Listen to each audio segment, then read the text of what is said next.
Combien une entreprise gagne-t-elle réellement? Au cours d'une année, une pâtisserie a vendu 10 000 gâteaux à 30 €. Elle a donc un chiffre d'affaires de 300 000 €. Pour savoir ce qu'elle a réellement gagné, il faut calculer successivement différents soldes intermédiaires de gestion. Pour fabriquer ces gâteaux, notre pâtisserie a fait des achats qu'on appelle consommation intermédiaire, notamment des matières premières, farine, sucre, de l'énergie, électricité, gaz, le recours à des prestataires extérieurs, pour les emballages par exemple, des contrats d'assurance. La somme de ces consommations intermédiaires représente 200 000 €. En retranchant cette somme au chiffre d'affaires, on obtient la valeur ajoutée, soit 100 000 €, ce qui correspond à la valeur que la pâtisserie a apportée à ses consommations intermédiaires par son travail de transformation. On retranche de la valeur ajoutée les salaires des pâtissiers et les cotisations sociales correspondantes, 60 000 €, ainsi que la taxe d'apprentissage, 10 000 €, qui permet de financer la formation professionnelle. On obtient ainsi l'excédent brut d'exploitation, EBE, 30 000 €. La pâtisserie a acheté 5 000 € un four dont la durée de vie est de 5 ans.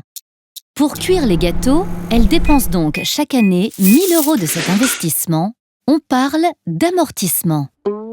On retranche cette somme à l'EBE et on obtient un résultat brut d'exploitation, REX, de 30 000 € moins 1 000 €, soit 29 000 €. On ajoute au REX le résultat financier de la pâtisserie qui correspond à la différence entre les 4 000 € qu'elle a gagnés grâce à ses placements financiers et les 6 000 € d'intérêts qu'elle doit payer sur les emprunts qu'elle a contractés. On obtient un résultat courant de 29 000 € moins 2 000 €, soit 27 000 €. La pâtisserie a subi un dégât des eaux qui n'a pas été entièrement couvert par l'assurance et qui lui a coûté 1 000 €. On parle d'une charge exceptionnelle. Comme elle a revendu 2 000 € une machine à macarons, son résultat exceptionnel est donc de 1 000 €. On l'ajoute au résultat courant avant impôt et on obtient un résultat net avant impôt de 28 000 €. Enfin, on soustrait à ce résultat l'impôt sur les sociétés. 28 000 € moins 3 500 € égale 24 500 €. Ce montant représente ce qu'elle a réellement gagné, c'est le résultat net.